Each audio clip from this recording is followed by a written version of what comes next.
Hello, am I audible? Hello everyone, आप सबका स्वागत है। Welcome to this session on world diabetes day. आज के इस दिन पे हम लोग आज का ये दिन सेलिब्रेट करते हैं। मुझको ये बताते हुए बहुत खुशी हो रही है कि आप सब आज हमें ज्वाइन करेंगे। आज के टॉपिक है हमारे अवेयरनेस और अंडरस्टैंडिंग बढ़ाने के लिए, जो कि है डायबिटीज़ के रिगार्डिंग। डायबिटीज़ एक ऐसी बीमारी है जो आज के टाइम में दुनिया भर के मिलियंस ऑफ करोड़ों लोगों को अफेक्ट करती है, और हर साल वर्ल्ड डायबिटीज़ डे पे हम मिलकर ये कमिटमेंट रिन्यू करते हैं कि हमें इस बारे में और ज़्यादा अवेयरनेस और सपोर्ट प्रोवाइड करना है। आज हम 14 नवंबर को इसलिए सेलिब्रेट करते हैं ये दिन, क्योंकि ये दिन डॉक्टर फ्रेडरिक बेंटिंग के बर्थडे का दिन है। उन्होंने 1921 में चार्ल्स बेस्ट के साथ मिलकर इंसुलिन डिस्कवर किया था, और उनकी इन डिस्कवरी ने डायबिटीज़ के ट्रीटमेंट में एक रिवॉल्यूशन ला दिया है। इंसुलिन की वजह से एक कंडीशन को, जो कि पहले मानी जाती थी, जो कि कंपैरेटिवली कह सकते हैं कि काफ़ी फेटल है, उसको मैनेजेबल बनाया था मिस्टर चार्ल्स बेस्ट के साथ मिलकर डॉक्टर फ्रेडरिक ने। हम हर साल ये दिन उनके ऑनर में सेलिब्रेट करते हैं, और साथ में अपनी कमिटमेंट रिन्यू करते हैं कि डायबिटीज़ के अवेयरनेस और केयर को और भी बेहतर किस तरह बनाया जा सके। वर्ल्ड डायबिटीज़ डे को सबसे पहले 1991 में स्टार्ट किया गया था by the international diabetes federation और वर्ल्ड हेल्थ ऑर्गेनाइजेशन ने, क्योंकि इस टाइम पे डायबिटीज़ के केसेस रैपिडली बढ़ रहे थे। आज डायबिटीज़ अवेयरनेस कैंपेन ये एक बहुत बड़ा बन चुका है, जो 160 से भी ज़्यादा कंट्रीज़ में ऑब्जर्व किया जाता है। ये दिन हमें ये याद दिलाता है कि सिर्फ ट्रीटमेंट ही नहीं, बल्कि प्रिवेंशन और अर्ली डिटेक्शन भी बहुत इम्पोर्टेंट है, स्पेशली उन लोगों के लिए जो हाई रिस्क पर है। इस साल का थीम है डायबिटीज़ और वेलबींग, और ये थीम 2026 तक चलेगा, जो अलग अलग तरीकों से वेलबींग पे फोकस करेगा, जैसे कि फिजिकल, सोसाइटल और मेंटल हेल्थ। इसका पर्पस ये है कि हम अपने डायबिटीज़ मैनेजमेंट को एक बहुत ही अच्छे अप्रोच के साथ देखें, जिसमें कि बहुत सारे एस्पेक्ट्स होते हैं, जैसे कि lifestyle changes, mental health, community support, सारा कुछ हो, ताकि अपने डायबिटीज़ को मैनेज करने के लिए पेशेंट्स को बहुत अलग तरीके से और एक अच्छा अप्रोच मिले। क्योंकि सिर्फ और सिर्फ मेडिकेशंस ही एक तरीका नहीं है, बहुत अलग अलग एस्पेक्ट्स के थ्रू भी अगर हम इस चीज़ को टैकल करें तो ये एक बहुत ही इजीली और एटलीस्ट एक बहुत ही नाइस वे में मैनेज की जा सके ऐसी कंडीशन। तो आज के सेशन का पर्पस ये है कि हम डायबिटीज़ मैनेजमेंट के वेरियस एस्पेक्ट्स पे बात करें और आपको वो इन्फॉर्मेशन और रिसोर्सेज दें जो आपकी हेल्थ को इम्प्रूव करने में हेल्प करें। हमारे साथ आज हैं doctor Sunil Mishra, head of the department in Graphic Era hospital, associate professor, जो हमारे सीनियर कंसल्टेंट भी हैं। ये काफ़ी एक्सपीरियंस्ड हैं और एक्सपर्ट हैं डायबिटीज़ केयर और उसके मैनेजमेंट में। वो आज हमारे साथ अपनी एक्सपर्टीज शेयर करेंगे और आपके क्वेश्चंस के आंसर भी देंगे। आज इंडिया में ही करोड़ों लोग डायबिटीज़ के साथ जी रहे हैं, और उनको टाइप 2 डायबिटीज़ होने का काफ़ी ज़्यादा रिस्क है, जो कि एक तरह से देखा जाए तो प्रिवेंटेबल भी हो सकती है थ्रू लाइफस्टाइल चेंजेस, जैसे कि हेल्दी ईटिंग, रेगुलर एक्सरसाइज और वेट मैनेजमेंट। इसलिए आज का दिन जो है, हम इस चीज़ को और भी ज़्यादा इस चीज़ पे एम्फसाइज करने के लिए रखते हैं, ताकि इस कंडीशन को और भी अच्छे से मैनेज किया जा सके। तो चलिए अब हम सेशन के ओर अग्रसर होते हैं। Hello sir, hello doctor Sunil sir, can you please आप प्लीज हमें ज्वाइन करें सर।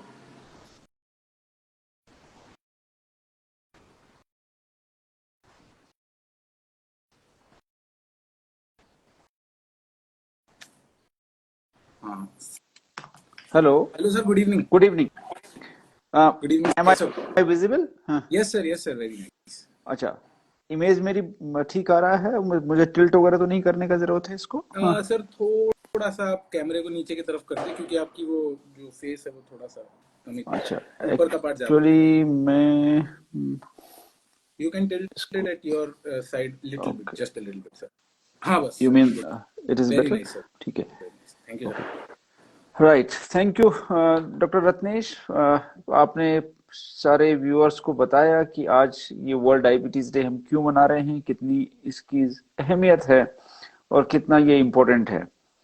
जी सर। इंसुलिन का जो डिस्कवरी हुआ था वो 100 साल से भी पुराना है, और आज भी ये वेल एस्टेब्लिश ट्रीटमेंट है जिसकी की वजह से करोड़ों लोग अपनी जिंदगी नॉर्मल रूप से जी सकते हैं। और आज की ही अगर आप न्यूज पे जाएं तो इंडिया में लगभग 100 मिलियन लोगों को डायबिटीज है, और उससे भी ज्यादा, 100 मिलियन का मतलब हो गया 10 करोड़ लोगों को, और उससे भी ज्यादा 140 करोड़ के आसपास लोग प्री डायबिटीज में हैं। तो जी सर। इसका ये मतलब है कि वो लोग प्री डायबिटीज वाले भी अब डायबिटीज की तरफ जा सकते हैं। तो जो आपने शब्द इस्तेमाल किया था कि ट्रीटमेंट ही काफी नहीं है, जो ऑन द जी सर। वर्ज हैं, जो डायबिटीज जिनको बनने वाली है, वो अभी अगर सचेत हो जाते हैं तो वो अपने को डायबिटीज आने से बचा सकते हैं। बचा सकते थैंक यू, हैं। जी over to you. Sir. Sir, so we will be just taking some questions, हम हिंदी इंग्लिश में ही थोड़ा हाँ बिल्कुल। कन्वर्ट रखेंगे ताकि लोगों के लिए आसान रहे। So sir, first of all जो सबसे पहला क्वेश्चन होता है जो कि ज्यादातर लोगों के जहन में है, सबसे पहली चीज कि डायबिटीज एक्चुअली में है क्या, कि हम। राइट। जी सर। तो डायबिटीज का मतलब है आपके रक्त में, आपके ब्लड में शुगर की मात्रा एक नियमित लिमिट से ऊपर होना। राइट। हम सब लोग जानते हैं कि हमारी बॉडी में ऑर्गन्स हैं, ऑर्गन्स में सेल्स हैं, टिश्यूज हैं, सेल्स हैं। तो इन कोशिकाओं को चलाने के लिए एक एनर्जी, फ्यूल की जरूरत होती है। जी ये सर। फ्यूल क्या है? ग्लूकोज के रूप में उन कोशिकाओं को मिलता है। राइट। और इस फ्यूल की एक निर्धारित मात्रा शरीर में रहनी चाहिए जो खाली पेट के समय पे हो और भोजन के बाद की हो। उतने अमाउंट में अगर ये ऊर्जा रहती है तो आपका शरीर सुचारू रूप से, नॉर्मल रूप से चलता है और आपको कोई समस्या नहीं होती है। लेकिन एक कल्पना कीजिए कि आपके शरीर में ये जो ऊर्जा है, जो एनर्जी है, वो एबेंडेंट हो गई, बहुत ज्यादा हो गई, ब्लड में बहुत ज्यादा घूम रही है। तो ये जी क्या सर। करेगी? ये जो ग्लूकोज है, ये ग्लूकोज अब इधर उधर तो रहेगा शरीर में, ब्लड के थ्रू हर जगह ऑर्गन में जाएगा। जी सर। तो ये सेल्स में फिर एंटर करता है ग्लूकोज। ठीक है। जो अधिकतर जी बॉडी सर। की जो कोशिकाएं होती हैं, सेल्स होती हैं, उसमें इंसुलिन एक गेट की तरह काम कर रहा है। इंसुलिन उस गेट को ओपन करेगा, सेल के अंदर ग्लूकोज को एंट्री अलाउ करेगा। उस ग्लूकोज से माइटोकॉन्ड्रिया में एनर्जी बनेगी, सेल्स नॉर्मल रूप से काम करेगी। तो जिन सेल्स में इंसुलिन का गेट है उनको एनर्जी अब प्रॉपर नहीं मिल रही है, क्योंकि इंसुलिन की या तो कमी है या फिर रेजिस्टेंस है, जो कि डायबिटीज में सब लोगों को मालूम होती है। और जिन सेल्स में इंसुलिन का गेट नहीं है, जिनके की जी दरवाजे हमेशा ओपन है एनर्जी के लिए, उनमें क्या हो जाएगा? ग्लूकोज की फ्लडिंग हो जाएगी। और ये ग्लूकोज सेल्स के स्ट्रक्चर, प्रोटीन के स्ट्रक्चर तो प्रोटीन के बने होते हैं, तो उन पे अटैच होके सेल्स को अब धीरे धीरे डैमेज करना शुरू करेगा। ठीक है। तो जो रक्त में आप इंसान के जब शक्कर शक्कर या ग्लूकोज की अमाउंट एक्सेस हो जाती है, उसको हम डायबिटीज बोलते हैं। और ये डायबिटीज एक अनरेगुलेटेड अमाउंट में जब लंबे समय रहती है तो सेल्स को धीरे धीरे डैमेज करने लगती है। डायबिटीज कुल मिलाकर अगर हम सिंपल शब्दों में बोलें तो एक निर्धारित अमाउंट से अधिक शुगर शरीर में है, जो कि लॉन्ग टर्म में एक आपके बॉडी ऑर्गन को डैमेज करती है, क्योंकि एक क्रॉनिक कंडीशन है। जी सर। सर, बहुत डिटेल्ड आंसर था, thank you. Thank you. Sir, next question, जैसे कि जो यूजुअली हम लोग फेस करते हैं, जो कि ज्यादातर ओपीडीज में देखने मिलता है, कि what are the types of actually diabetes, जो कि लोगों को पता रहे। हाँ, तो मोटा मोटी डायबिटीज को आप 4 भागों में बांट सकते हैं। ठीक है। तो अभी जी मैं सर। आपको बेसिक कॉमन वाले को ज्यादा बताऊंगा, बट मोटा मोटी 4 भाग। एक है टाइप 1 डायबिटीज, एक है जी सर। टाइप 2 डायबिटीज, तीसरा हो गया जेस्टेशनल डायबिटीज, जो गर्भावस्था के, प्रेगनेंसी के दौरान लेडीज को देखने को मिलती है। और एक होता है कि जो पेंक्रियाटिक ऑर्गन वगैरह में कोई डैमेज हो गया, पेंक्रेटाइटिस हो गया, उससे डायबिटीज डेवलप हो गया। तो जो कॉमन डायबिटीज इस समय जो कि बहुत ज्यादा बढ़ गई है, एक लिमिट से ज्यादा डायबिटीज देखने को मिल रही है, वो है टाइप 2 डायबिटीज। राइट। तो जी सर। टाइप 2 डायबिटीज में और टाइप 1 डायबिटीज में मोटा मोटी फर्क ये है कि अमाउंट ऑफ इंसुलिन डेफिशिएंसी। जो टाइप 1 डायबिटीज होती है जिस दिन किसी पर्सन को मालूम चला, उसमें पता लगा कि पेंक्रियाज की क्षमता 80-90% से कम हो गई है इंसुलिन सिक्रीशन की, तो बिना इंसुलिन के न तो आप शुगर कंट्रोल होने वाला है और न नॉर्मल जीवन यापन हो सकता जीवन है। होगा, यस। ठीक। जबकि टाइप 2 डायबिटीज में जिस दिन जानकारी आप मिलती है, तो उस दिन पेंक्रियाज की क्षमता 30 से 50% कम हुई है। इसमें भी इंसुलिन की डेफिशिएंसी है, लेकिन अभी भी कुछ रिजर्व बचा हुआ है और कुछ तरह की टेबलेट्स इस्तेमाल करी जा सकती हैं, जिससे कि हम डायबिटीज को कंट्रोल कर सकते हैं और इंसुलिन को इफेक्टिव बना सकते हैं। और अन्य जो मैकेनिज्म है जिसमें कि अलग अलग ऑर्गन्स में डायबिटीज के डिफेक्ट बताए जाते हैं, उन दवाओं का इस्तेमाल करके कंट्रोल किया जा सकता है। तो ये मोटा मोटी डिफरेंस हो गया। लेकिन लॉन्ग टर्म में अगर आप देखें 10 साल, 15 साल, 20 साल में जो ये टाइप 2 डायबिटीज वाले लोग हैं, उनमें भी इंसुलिन की कमी आ जाती है। तो ये मोटा मोटी हमारे टाइप 2 डायबिटीज है और इसमें अधिकतर लोग ओवरवेट एंड ओबीज मिलते हैं। जी सर। तो सर जैसे कि अभी हम टाइप 2 की इस जिस जिस कॉन्टेक्स्ट में बात कर रहे हैं, सो कोई अर्ली साइंस सिम्टम्स या तो फिर बाद में कुछ है जिसके थ्रू हम रिकॉग्नाइज कर सके, या तो फिर at least know in which direction we are going? ये इंपॉर्टेंट क्वेश्चन है। लाइक जो भी व्यूअर्स में देख रहे हैं, वो डायबिटीज को सिम्टम के आधार पे न तो चेक करें, न सिम्टम के आधार पे न देखें कि मेरे को सिम्टम्स नहीं हो रहे हैं तो मेरे को डायबिटीज नहीं हो सकती है। अधिकतर आप देखेंगे कि लोगों को हेल्थ चेक में शुगर किए, हमने हेल्थ कैंप लगाया या कॉमन हेल्थ चेक हो रहे हैं, इंश्योरेंस की पर्पज से हो रहे हैं, किसी और पर्पज से हो रहे हैं, तो उसमें मोर देन 50-60% लोगों को मालूम ही नहीं है कि उनको डायबिटीज है। जी जो सर। हमने टिपिकल लक्षण डायबिटीज के हमारे दिमाग में है, जहन में है, कि अधिक यूरिन आना, थर्स्ट लगना, प्यास ज्यादा लगना, भूख बहुत ज्यादा लगना और या वजन कम होना, वजन कम। ऐसी स्थिति तब आती है कि जब शुगर बहुत अधिक मात्रा में बहुत लंबे समय से बढ़ी हो, तो तब जाके ये स्थिति आएगी। लेकिन अगर शुगर थोड़ी सी हाई अमाउंट में हो लेकिन इस लिमिट से नीचे हो, तो लक्षण नहीं आएंगे। तो 60-70% में आप मोटा मोटी बोल सकते हैं डायबिटीज के कोई लक्षण नहीं होते हैं। इसलिए डायबिटीज का जो डिटेक्शन है वो लेबोरेटरी पैरामीटर्स पे होता है और मॉनिटरिंग कंट्रोल के लेवल भी लेबोरेटरी पैरामीटर पे होते हैं। लक्षण के आधार पे हम नहीं करते। हाँ, लक्षण किसी को है तो उसको हम देखेंगे कि वो क्यों है, क्या वो इसकी वजह से है कि नहीं है, उसका हम निदान जरूर करेंगे। तो सर बेसिकली ये कह सकते हैं कि हम लोग सिम्टम्स या तो फिर बाद में कुछ लक्षणों के बेस पे वी शुड नॉट डिपेंड कि हमें डायबिटीज है जरूर, या नहीं, उसकी राह बिल्कुल वी शुड बिल्कुल have some proper management rather checking के हमें एटलीस्ट पता चले। चेकिंग तो करना सर जरूरी मतलब क्या हम, जी सर, तो मॉनिटरिंग अगर इतनी इंपॉर्टेंट है तो सर फिर बाद में ये भी एक क्वेश्चन आ जाएगा कि इतना जरूरी क्यों है शुगर लेवल्स को मैनेज करके रखना ऑल द टाइम? हाँ, तो ये सवाल फिर उसी बात पे हम आते हैं कि जो ये रक्त में शक्कर की मात्रा बढ़ गई, ग्लूकोज बढ़ गया, तो जी ये सर। अब कॉन्स्टेंटली सेल्स के अंदर एंटर कर रहा है। ठीक है, जी सर। एक दिन में तो आपको ये समस्या नजर नहीं आएगी कि ये डैमेज होना शुरू हुआ, जी सर। लेकिन ग्रेजुअली ये जो प्रोटीन स्ट्रक्चर को अटैच किया ग्लूकोज, तो वो प्रोटीन का ग्लाइकेशन हो गया, मतलब प्रोटीन ऑल्टर हो गई। अब आप जी सर। समझिए कि जो स्ट्रक्चर प्रोटीन का ही ऑल्टर हो गया, तो वो सेल्स को भी तो डैमेज करना शुरू करेगा ना। जी जब सेल्स डैमेज होंगी तो टिश्यू डैमेज आएगा, टिश्यू में डैमेज आएगा तो ऑर्गन में डैमेज आएगा, ऑर्गन में डैमेज आया तो बॉडी में डैमेज आएगा। तो कुल मिलाकर मिलजुल के ये शुरुआत बहुत धीरे धीरे इंसीडियस हो रही है, आपको मालूम ही नहीं लग रहा है कि अंदर डैमेज हो रहा है और वो डैमेज शुरू हो चुका है और वो चल रहा है। तो इसलिए मॉनिटरिंग बहुत जरूरी है।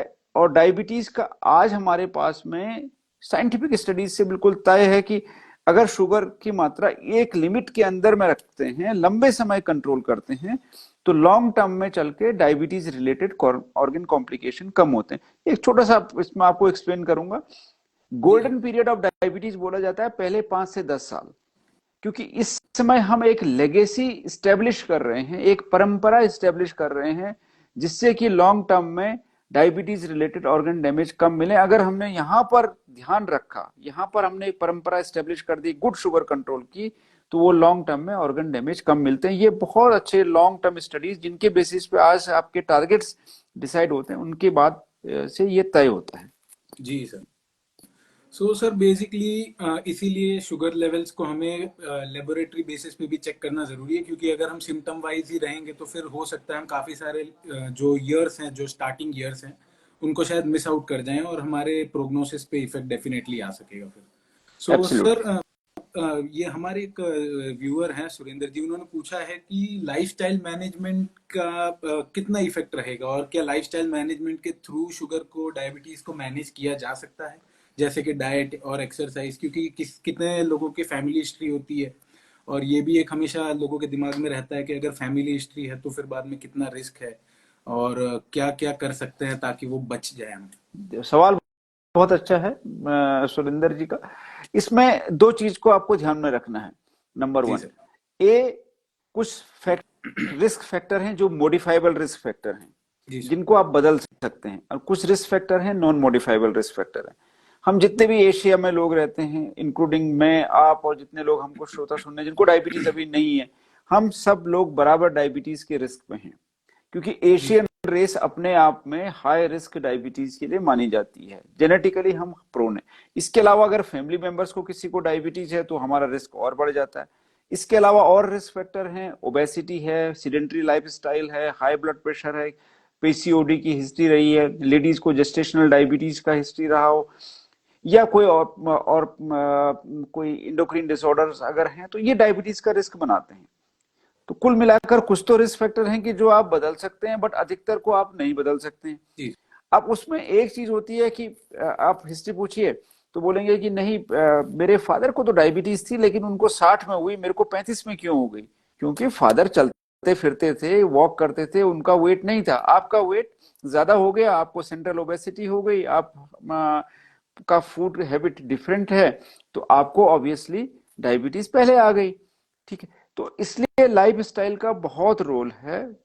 इवन डायबिटीज की आप शुरुआत करें, आ रही है कि नहीं आ रही है वहां से है, प्री डायबिटीज है उसको वापस लाने में लाइफ स्टाइल का रोल है। 5% से 7% वेट लॉस करिए, प्री डायबिटीज से आपको डायबिटीज होने की संभावना कम हो जाएगी। अगर किसी को डायबिटीज हो गई शुरुआत में, 5-7 साल की, टाइप 2 डायबिटीज की मैं बात कर रहा हूँ, और उनका वजन ज्यादा है, वो 10 से 15% अगर वेट लॉस करते हैं लाइफस्टाइल के द्वारा भी, तो उनकी डायबिटीज कई बार बहुत अच्छे कंट्रोल और मेडिसिन की रिक्वायरमेंट कम हो जाती है। अब इसके बाद हम आते हैं जिनको डायबिटीज ऑलरेडी स्टेब्लिश हो गई है, वो दवा ले रहे हैं, इंसुलिन ले रहे हैं, बट लेकिन वो लाइफ स्टाइल नहीं फॉलो कर रहे हैं, डाइट एंड एक्सरसाइज नहीं कर रहे हैं, तो उनका कंट्रोल आना बहुत ही संभव होना नहीं है, असंभव मैं मानता हूं, बहुत मुश्किल होता जी है। सर। तो इसलिए डाइट एंड एक्सरसाइज एक नींव है, डायबिटीज की फाउंडेशन है, ये हमेशा रहेगी, चाहे वो प्रिवेंशन है चाहे वो कंट्रोल है, हर तरफ रहेगी। जी sir. So sir, what basically asking like what are the few conditions that we commonly see जो कि हमें बहुत रेगुलरली देखने मिलती हैं, जो कि लॉन्ग स्टैंडिंग डायबिटीज हो या तो फिर इवन अर्ली डिटेक्टेड डायबिटीज हो, जो कि एंड ऑर्गन डैमेज के नाम पे हम कहते हैं, तो वो कौन सी कंडीशंस हैं जिसको जो जो बहुत जल्दी हमें बहुत रेगुलरली देखने मिलती है? ये डिपेंड करता है मल्टीपल फैक्टर्स पे। जी सर। ये सवाल थोड़ा सा ट्रिकी है, और स्ट्रेट फॉरवर्ड आंसर शायद नहीं होगा, लेकिन ट्रिकी इसलिए है कि किसी ऑर्गन में कॉम्प्लिकेशन कई फैक्टर्स पे डिपेंड करता है। तो वो फैक्टर्स क्या हैं? Sugar control, blood pressure control, cholesterol control, smoking की हिस्ट्री, और जेनेटिक हिस्ट्री, राइट। तो ये कई सारे फैक्टर्स हैं कि जो डिटरमाइन कर रहे हैं कि वो पर्टिकुलर ऑर्गन कॉम्प्लिकेशन होगा या नहीं होगा। जी। अब जैसे किडनी डिजीज के बारे में हम कहते हैं, डायबिटीज में किडनी अफेक्ट हो रही है, तो हर डायबिटिक को नहीं हो रही है, लेकिन कुछ लोगों को हो रही है, जी राइट। सर। तो यस। उसमें जी। कुछ फैक्टर्स हैं जो हम मेटाबॉलिक फैक्टर्स हैं, और कुछ जेनेटिक फैक्टर हैं, ठीक है, एंड कुछ क्लिनिकल फैक्टर्स हैं। जी। तो ये फैक्टर्स को अगर हम ध्यान में रखते हैं तो हम देख सकते हैं कि पर्टिकुलर ऑर्गन कॉम्प्लिकेशन होगा नहीं होगा। अब हम मोटा मोटी मानते हैं कि 5 चीजें, फिर मैं रिपीट कर रहा हूं, बहुत जरूरी हैं।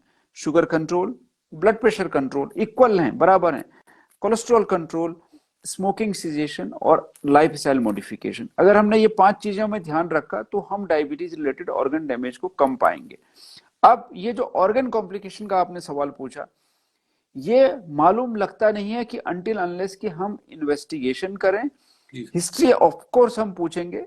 जैसे हम आई का प्रॉब्लम आया, कई बार लोगों को आप हम क्लिनिक में देखते हैं या हॉस्पिटल में देखते हैं, वो कह रहे हैं हम तो विजन तो नॉर्मल था, लेकिन जब रेटिना में चेक किए तो वहां मालूम लगा कि वहां अंदर ब्लीडिंग हो चुकी है, स्वेलिंग आ चुकी है। किडनी का टेस्ट किया तो प्रोटीन लीकेज किडनी से शुरू हो चुका है। ठीक है, तो ये ऐसी स्थिति है कि जो कि अब शुरुआत हो गई है, अब यहां से ये प्रॉब्लम स्टेब्लिश हो गई। ऐसे ही अगर हम हार्ट का टेस्ट करते हैं, हमने कोई और टेस्ट किया, उसमें पता लगा कि हार्ट, ये कैरोटिड डॉपलर करते हैं, उसमें पता लगा कि आर्टरी में थिकनेस शुरू हो गई है। जी तो इन सारे फैक्टर्स को आप टाइमली स्क्रीन करते हैं तो आप उस स्थिति पे नहीं पहुंचते हैं कि जहां पर आप पॉइंट ऑफ नो रिटर्न पे चले गए, वहां से वापस आना संभव नहीं होता है। ठीक है, जी सर। तो हमको ये शुरुआत से इन कॉम्प्लिकेशंस को, ऑर्गन डैमेज को पकड़ना होता है। Okay sir. तो सर एक्चुअली में जो कार्डियोवैस्कुलर रिस्क फैक्टर्स होते हैं, जो कि ज़्यादातर हम जब देखते हैं कि जो भी कार्डियोवैस्कुलर पेशेंट्स जब भी एडमिट होते हैं, तो उनके केस में यूजुअली हम देखते हैं कि बहुत ज़्यादा डायबिटीज़ पे बहुत सीवियरली फोकस किया जाता है। सो सर एक्चुअली में लिंक किस हद तक है और कितना ज़्यादा वो प्रॉब्लमेटिक हो सकता है?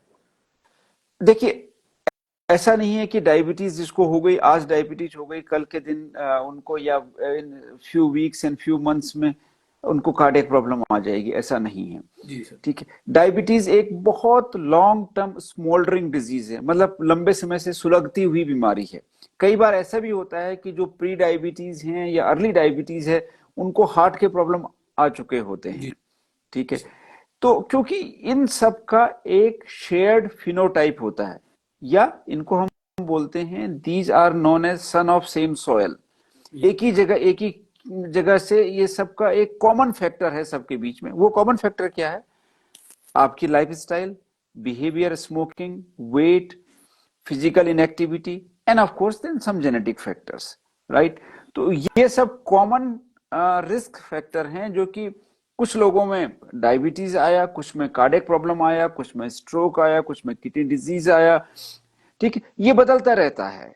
ठीक है, हमको डायबिटीज पे ध्यान देना है जिनको कि ऑफ कोर्स कार्डियक प्रॉब्लम है, लेकिन ऐसा नहीं है कि एकदम शुगर एकदम कंट्रोल करने से वो सारा प्रॉब्लम रिवर्स करेगा।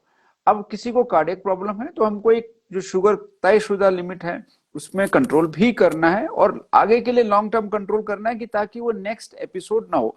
अब ये नहीं है कि जिनको कार्डियक प्रॉब्लम है उनको अब ब्रेन का भी प्रॉब्लम होने का संभावना ज्यादा होता है, उनको पैरों में जो आर्टरीज हैं उनमें भी डैमेज होने का संभावना होता है।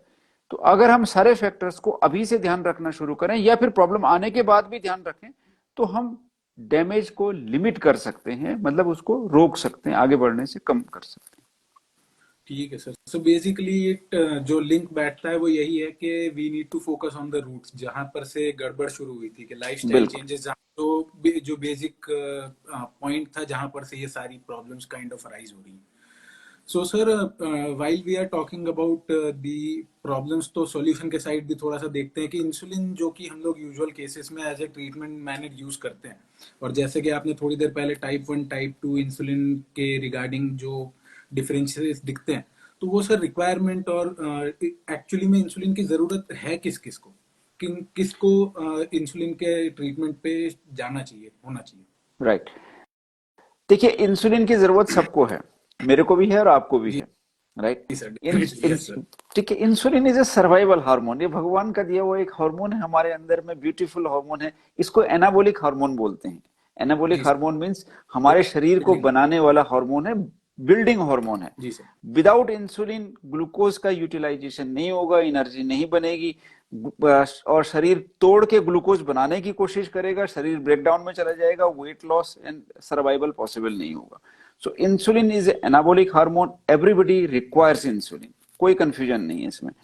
अब आते हैं टाइप 1 एंड टाइप 2 डायबिटीज में। जी जो टाइप 1 डायबिटीज है, चूंकि उसमें बहुत रैपिड इवोल्यूशन होता है, बहुत कम समय में इंसुलिन की डेफिशिएंसी सिग्निफिकेंट हो जाती है, 70-80% हो जाती है। तो विदाउट इंसुलिन न तो आप शुगर कंट्रोल आने वाली है, और उनको कुछ डायबिटीज रिलेटेड एक्यूट इमरजेंसी भी हो सकती हैं, तो वो सर्वाइवल भी नहीं पॉसिबल है। राइट, तो आप अगर जाएं आज से 100 साल पहले, 1922 से पहले, तो टाइप 1 डायबिटीज के बच्चे सरवाइव नहीं कर पाते थे, क्योंकि उस समय कोई थेरेपी सर। नहीं थी। लेकिन जब इंसुलिन स्टार्ट किया गया तो लोगों ने अपनी नॉर्मल जिंदगी जी, और उसमें से एक बेस्ट एग्जांपल होता था, 4 फ्रेंड्स थे जिनको कि टोरंटो में फर्स्ट टाइम इंसुलिन दिया गया। तो उन्होंने 75 साल अपने जीवन के बिताए, और वो 75 साल पे वो टोरंटो में फिर मिले, और ये बोला जाता है कि उन लोगों ने, जो रिसर्चर थे चार्ल्स बेस्ट एंड बेंटिंग को, उनसे भी ज्यादा वो जीवन यापन कर पाए, because of that miracle hormone that is insulin. ठीक है। अब इंसुलिन टाइप 1 में तो जरूरी है, क्योंकि वो अंदर इंसुलिन बन ही नहीं रहा है, तो टेबलेट कोई काम नहीं करेगी। कोई काम लेकिन नहीं। टाइप 2 में भी क्या हो रहा है कि टेबलेट के द्वारा हम इंसुलिन को या तो निकाल रहे हैं या उसको इफेक्टिव बना रहे हैं, राइट। ऑल्दो टाइप 2 में हम डिफरेंट डिफेक्ट्स हैं, 8 ओमिनस ऑक्टेट बोलते हैं, 8 डिफरेंट टाइप के डिफेक्ट्स हैं, बट उसमें जो कोर है वो इंसुलिन डेफिशिएंसी भी है। तो जब तक पेंक्रियाज में इंसुलिन है, टाइप 2 डायबिटीज का भी कंट्रोल बेटर रहेगा। लेकिन ऐसी स्थिति आती है कि अब पेंक्रियाज में सिग्निफिकेंट इंसुलिन नहीं रह गया, तो टैबलेट से शुगर कंट्रोल नहीं आएगी। तो गोलियां बदलने से कोई काम नहीं चलने वाला, उसमें लिंगर ऑन मत करिए। सही समय पे जब आपको इंसुलिन की जरूरत पड़ती है तो जरूर लीजिए, ताकि आप अपने कोशिकाओं को, सेल्स को, बॉडी को, ऑर्गन्स को बचा सकें। Okay sir. सर कई बार हम पेशेंट्स के जब रिव्यूज सुनते हैं कि कैसा रहा उनका ट्रीटमेंट वगैरह, तो इंसुलिन के बारे में भी ये भी कहते हैं कि कुछ उसको लगाने के बाद मेंटल वेलबीइंग भी उन्होंने नोटिस की है। So does it have a link actually? Definitely see, uncontrolled diabetes जब भी होता है तो people are in stress fatigue phase में है। ठीक है। जी बॉडी सर। को आप अपना फ्यूल का इक्वल डिस्ट्रीब्यूशन नहीं दे पा रहे हैं, तो आप तो एक स्ट्रेस में जी रहे हैं ना आप। बट आपने इंसुलिन दिया, रिप्लेस किया, आपने बॉडी में जो डेफिशिएंसी था उसको रिप्लेस किया, क्योंकि अब आपको जरूरत है, टेबलेट आपको सुचारू रूप से कंट्रोल नहीं कर रही है। जी सर। फायदा क्या हुआ, बॉडी को अब इक्विटेबल कैलोरीज मिल रही हैं, हर ऑर्गन अपने नॉर्मल विदाउट स्ट्रेस लेवल पे काम कर रहा है, तो person will definitely feel better, right. तो अक्सर हमने देखा हुआ है, लोग वेट लॉस की वजह से आते हैं, आप उनको इंसुलिन दीजिए, उनका वेट गेन होना शुरू होता है, वो अपना नॉर्मल जीवन यापन कर रहे हैं। अब उनको फिर पता लगा कि यस, अब तो मैं गलती कर रहा था, रेट्रोस्पेक्टिवली वो लगते हैं कि हम कैसा मुश्किल जीवन जी यस। रहे थे, है ना। जी सर। सर तो जो एक और टाइप ऑफ डायबिटीज जो कि यूजुअली हम हमारे ओपीडी बेसिस पे देखते हैं, जो कि जीडीएम है, तो सर उसका इफेक्ट मदर और चाइल्ड पे किस तरह से रहता है सर? यस, जेस्टेशनल डायबिटीज अब एक बड़ी समस्या बन चुकी है। जेस्टेशनल डायबिटीज में क्यों कह रहा हूं, जी। दो तीन कारणों की वजह से है। ए, इंडिया में diabetes younger and younger population को इन्वॉल्व कर रही है, नंबर जी वन। ओबेसिटी एक कॉमन ट्रेट बनता चला जा रहा है, ओवरवेट एंड ओबेसिटी कॉमन हो रही है। तो इसी तरह से जो गर्ल्स हैं, लेडीज हैं, वो भी ओवरवेट एंड ओबीज हो रहे हैं। थर्ड, प्रेगनेंसी की एज अब यूजुअल एज जो पहले 20-25 साल तक होती थी, अब वो जाके 25, 30, 35 प्लस में देखने को मिलती है, राइट। जी। सो प्रेगनेंसी भी डिले, तो जितना समय बीतेगा, एज बढ़ेगी, पेंक्रियाज में इंसुलिन और कम होगा, स्पेशली ओवरवेट एंड ओबीज में। तो इसलिए अब आप मेट्रोपॉलिटन सिटीज में जाएंगे तो जेस्टेशनल डायबिटीज काफी कॉमनली देखने को मिलती है। जहां पे मैं इससे पहले मेदांता गुड़गांव हॉस्पिटल में, हम क्लाउड 9 हॉस्पिटल में देखने को जाते थे, तो वहां जेस्टेशनल डायबिटीज काफी कॉमनली हमको देखने को मिलता था। ये साइजेबल पॉपुलेशन में जेस्टेशनल डायबिटीज देखने को मिलती थी। अब एक ऐसा एनवायरनमेंट फीटस को मिल रहा है कि जहां पर शुगर पहले से ही हाई है, राइट। शुगर इजीली प्लेसेंटा के अक्रॉस पार करती है, और जब हाई शुगर होगी तो फीटस की साइड भी ग्लूकोज एक्सेस अमाउंट में जा रहा है, और ये ग्लूकोज फीटस के ऑर्गन में अभी से प्रॉब्लम करना शुरू करेगा। जी ये सर। कंपनसेशन हमको शुरू में दिख सकता है कि हमको कोई बाहर से एहसास ना पता लगे, ना हम अपने टेस्ट में इसको डिटेक्ट कर सकें। बट ये तय है कि अगर मदर जिनको की डायबिटीज रही है प्रेगनेंसी में और कंट्रोल नहीं रहा है बेहतर, उनके बच्चे आगे चल के ओवरवेट, ओबीज, उनको अर्ली डायबिटीज का रिस्क रहता है। सिमिलरली जो मदर हैं जिनको प्रेगनेंसी के दौरान डायबिटीज रहती है और सुचारू रूप से अगर कंट्रोल ना करें, तो ड्यूरिंग प्रेगनेंसी कॉम्प्लिकेशंस होते हैं। वो कॉम्प्लिकेशन कभी एक्सट्रीम तक भी हो सकते हैं और मिनिमल कॉम्प्लिकेशन भी हो सकते हैं, लेकिन इसकी संभावना इस बात पर तय करती है कि आपने प्रेगनेंसी के दौरान और आगे पीछे शुगर को कैसे निर्धारित रूप में कंट्रोल रखा है कि नहीं रखा है। तो बहुत जरूरी है प्रेगनेंसी के दौरान शुगर का कंट्रोल किया जाए, बल्कि उसकी जांच पहले ही करी जाए, प्री प्रेगनेंसी काउंसलिंग हो, वहीं पर तय कर लिया जाए कि आपको डायबिटीज तो नहीं आएगी, सही टाइम पे स्क्रीन किया जाए, और अगर आती है तो उसको कंट्रोल किया जाए, ताकि ये और जो डैमेजेस हैं मदर को during pregnancy, during delivery and post delivery, वो कॉम्प्लिकेशन मदर और फीटस में ना डेवलप हो। जी सर। सर एक हमारे व्यूअर के तरफ से क्वेश्चन है, RXSHM triple I. How does PCOS exacerbate diabetes? Yes, बहुत अच्छा सवाल है। जी सर। आपका जो सवाल है कि पीसीओडी कैसे, सो पीसीओएस में क्या है, PCOS is also a condition which is insulin resistant state, जी राइट। एंड पीसीओएस वाले जो गर्ल्स हैं, लेडीज हैं, उनका लॉन्ग टर्म एक आउटकम है, they have higher risk of developing diabetes and higher risk of developing cardiovascular disease, क्योंकि ये एक इंसुलिन रेजिस्टेंट स्टेट है, चाहे हम ओबीज पीसीओडी देखें या लीन पीसीओडी देखें। Sorry. Now, insulin resistance is the at the core of developing diabetes, जी sir. including PCOD. Excuse me. Sure sir. So, in PCOD, they have a higher risk of developing diabetes early because of the insulin resistance. If they are not able to control weight or not able to manage the weight in long run, so they are definitely at higher risk of developing diabetes. So इसलिए हम हर PCOD को कई तरह से बताते हैं। PCOD में आपको लॉन्ग टर्म भी देखना है, आपको शॉर्ट टर्म में नहीं देखना है कि भी हिस्टोटिज्म है, एक्ने है, इरेगुलर साइकिल है। आप लॉन्ग टर्म में 35-40 ईयर में देखिए कि आपको अब आगे चल के वेट नहीं कंट्रोल करे तो आपको डायबिटीज एंड कार्डियोवास्कुलर रिस्क ज्यादा होगा। तो डेफिनेटली ये एक लिंक है पीसीओडी का। Sir, so anything that we can do for insulin resistance, क्योंकि वो तो यस, तो इंसुलिन रेजिस्टेंस के लिए the core thing is the weight reduction, right. जितना वेट रिडक्शन आप कोई कर पाएगा वो उतना वो इंसुलिन रेजिस्टेंस को पछाड़ पाएगा या डिफीट कर पाएगा, करेक्ट। और ये बहुत क्लियरली दिखाया गया है, जिससे कि आप देखेंगे जब लोग वेट लॉस करते हैं, जैसे मैंने शुरू में बताया, प्री डायबिटीज से डायबिटीज होने की संभावना 5 से 7% वेट कम करिए, प्री डायबिटीज से डायबिटीज प्रोग्रेशन डिले हो जाएगा। 15-15 साल तक डायबिटीज प्रिवेंशन प्रोग्राम का आउटकम देखा गया है। इसी तरह से ज्यादा वेट लॉस करने पे, 10-15% वेट लॉस करने पे आपने सुना होगा कि डायबिटीज रिवर्सल और डायबिटीज रिमिशन वाला जो फैक्टर है वो देखने को मिलता है। तो ये सब चीजें, वेट कम करने से इंसुलिन रेजिस्टेंस कम होती है, वो सुचारू रूप से इंसुलिन काम करता है। आपने चर्बी कम कर दी तो आराम से शुगर कंट्रोल बेटर हो जाता है।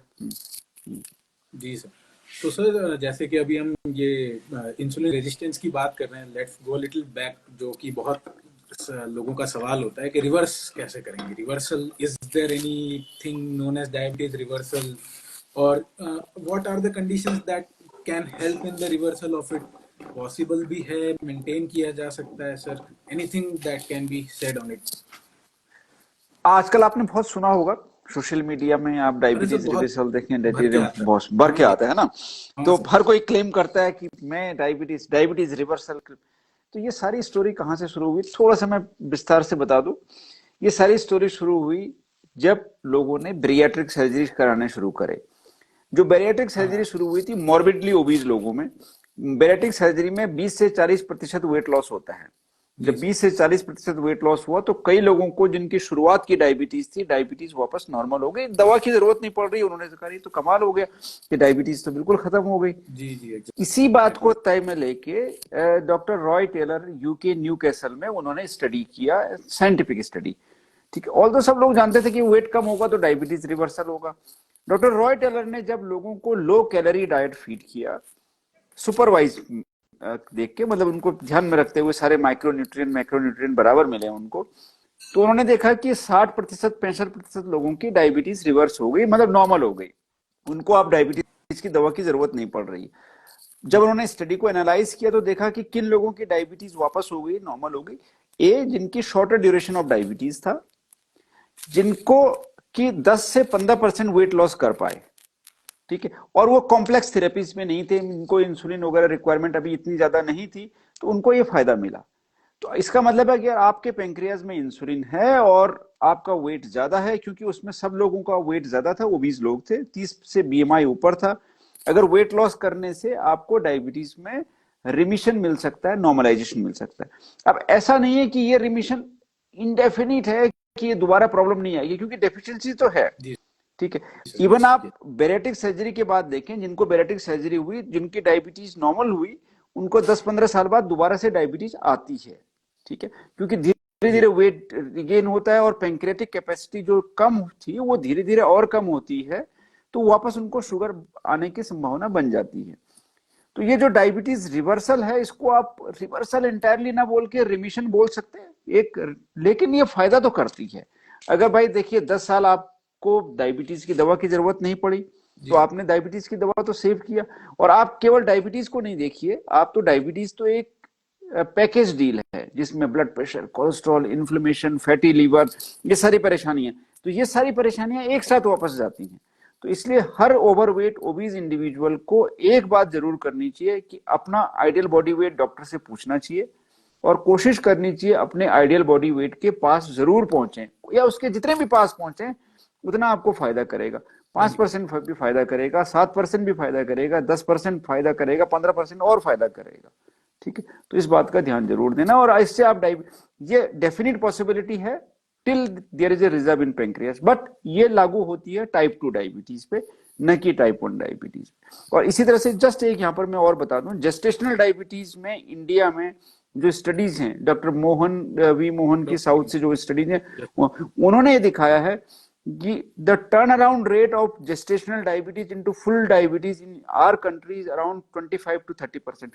तो जिन लेडीज को जेस्टेशनल डायबिटीज हुई, उनको अगले 5 साल में 50% में डायबिटीज हो सकती है, अगर उन्होंने अपना वेट कंट्रोल नहीं किए तो। Sir, so is it safe to say as of now कि claiming that reversal of diabetes is possible, कि उसको रिवर्स किया जा सकता है? It's not a true statement that we should say. Remission is true true. Remission is a better word, remission is better word है। Reversal में ऐसा नहीं होना चाहिए कि अब मेरे को डायबिटीज खत्म हो गई उसके बाद मैंने इसको सोचना बंद कर दिया, ऐसा नहीं है। आप रिमिशन में चले गए, अब आपको इस समय दवा की जरूरत नहीं पड़ रही है, बट लाइफस्टाइल मॉडिफिकेशन तो आपको जिंदगी भर फॉलो करने चाहिए, और जिनको नहीं है उनको भी जरूर फॉलो करने चाहिए, बचपन से फॉलो करने चाहिए हर एक को। Sir, so after all this such a long session, we can say that lifestyle changes are actually the greatest key for management of diabetes, even if it is diabetes हो गई हो या ना भी हुई हो।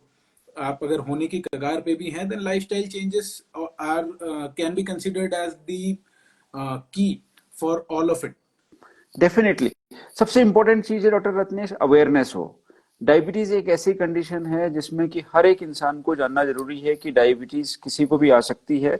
इंडिया में कोई भी प्रोटेक्टेड नहीं है। फूड की क्वालिटी, क्वांटिटी हमारे वहाँ चेंज हो गई है, हम कैलोरीज खाए जा रहे हैं, हम सब चीज देखते हैं, हम अपना बैंक बैलेंस देखेंगे, हम कहीं भी चेक कर सकते हैं मोबाइल में, लेकिन अपना वेट कोई नहीं चेक करता। ओबेसिटी हो रही है, ओवरवेट बढ़ रहा है, वेस्ट साइज बढ़ रही है, हम कपड़े जरूर चेंज कर लेंगे, लेकिन ये नहीं देखेंगे कि क्या हमको अब वेट कंट्रोल करना चाहिए कि नहीं करना चाहिए। तो सही समय पे अपना आइडियल बॉडी वेट मेंटेन करें, फिजिकल एक्टिविटी करें, फूड को हेल्थ के लिए इन्वेस्ट करें, न कि टेस्ट पे उसमें इन्वेस्ट किया जाए फूड पे। You can buy A food but you can't by the health. ठीक है, कोई भी हेल्थ खरीद नहीं सकता है जिंदगी, इसके लिए आपको इन्वेस्टमेंट करना है।